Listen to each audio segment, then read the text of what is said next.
Consideration of a return to deploying intercontinental ballistic missiles, or ICBMs, with multiple nuclear warheads.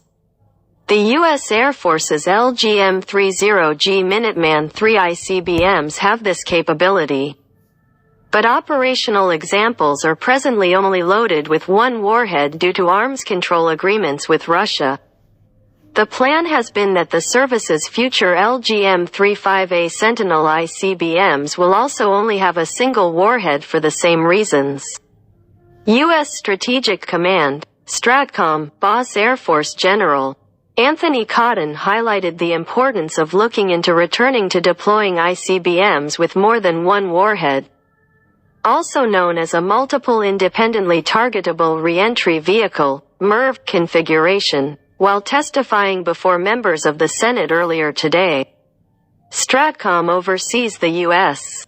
military's triad of nuclear deterrent forces, which includes silo-based ICBMs, nuclear-capable bombers, and nuclear ballistic missile submarines.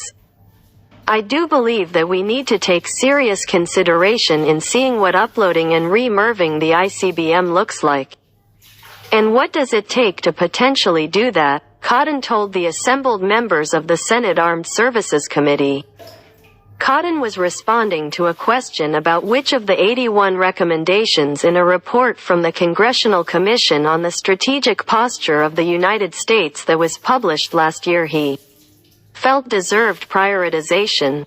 The STRATCOM head also pointed to that report's discussion about the need for more planning for integrated strategic-level nuclear conventional operations as being of particular note, especially in the Pacific and Europe. The Strategic Posture Commission's specific recommendation regarding MIRVing is to plan to deploy the Sentinel ICBM in a MIRV configuration.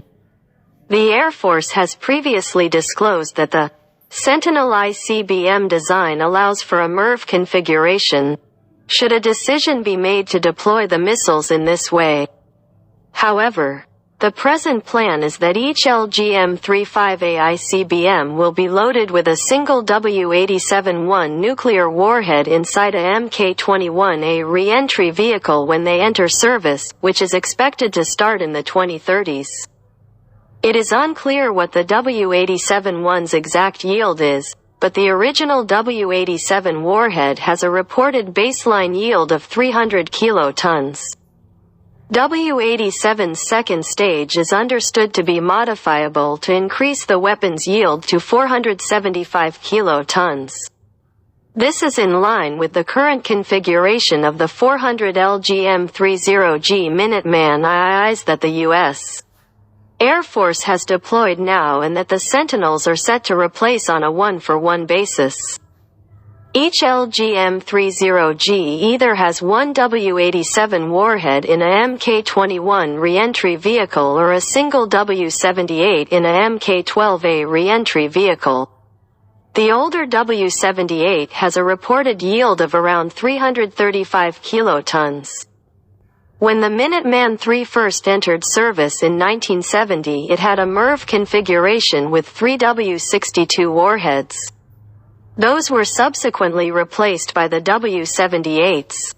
The Air Force's LGM-118A Peacekeeper ICBM, which was first operationally deployed in 1986, was also a MIRV type capable of carrying up to 11 W-87s.